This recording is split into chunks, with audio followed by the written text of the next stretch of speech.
Welcome back. Pastor Clementa Pinckney was laid to rest in South Carolina yesterday. Pinckney, a state senator, was one of the 9 victims gunned down in a racially motivated attack at an historic black church in Charleston. President Obama, who considered Reverend Pinckney a friend, delivered the eulogy and praised renewed efforts to remove the Confederate flag in South Carolina. Removing the flag from this state's capital would not be an act of political correctness. It would not be an insult to the valor of Confederate soldiers. It would simply be an acknowledgement that the cause for which they fought, the cause of slavery, was wrong. In the wake of the church massacres, there's been a major debate over the Confederate flag, a symbol embraced by the 21-year-old gunman. The Confederate flag is still flying high in South Carolina, despite being taken down earlier this morning by a woman who climbed the flagpole and tore it down. She and another man were then arrested.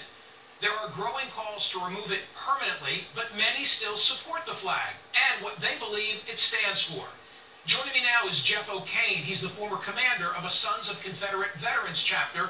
Jeff, why do you think the flag should continue to fly? Michael, it is a war memorial to over 25,000 men when called to duty by their state to bear arms. They defended the state of South Carolina and died as their state had asked them to do.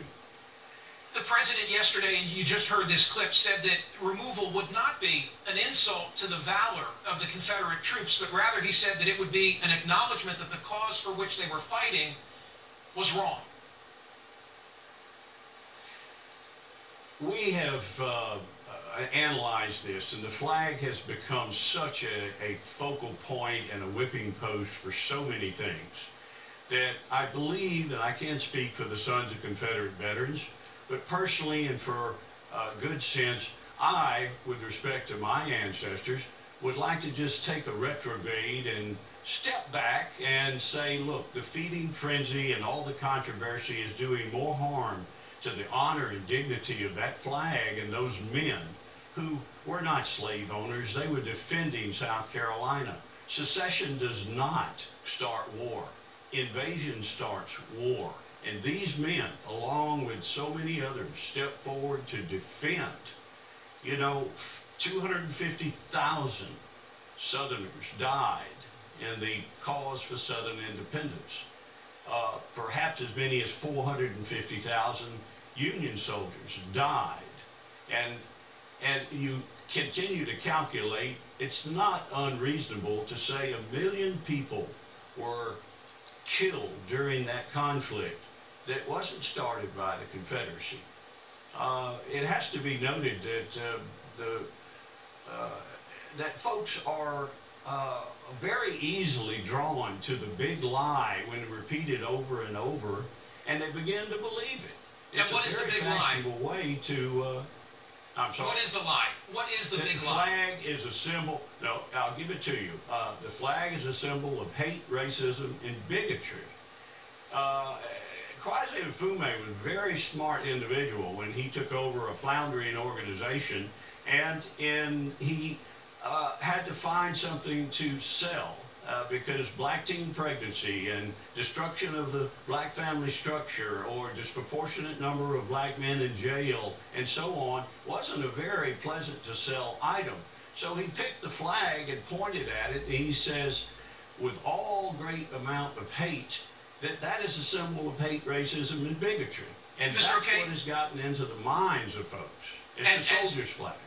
As you now know, this transcends the flag. Mitch McConnell said this week that the statue of Jefferson Davis should come down in the Kentucky state capitol. House Democrats discussed relocation of most of those Confederate symbols that are in the United States Capitol. Take our final minute together and tell me what you think about that.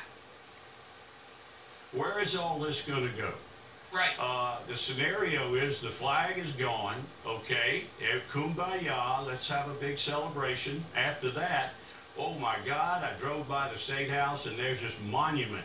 And someone told me there's 25,000 soldiers underneath it. Of course there's not. And I was so pained and so hurt.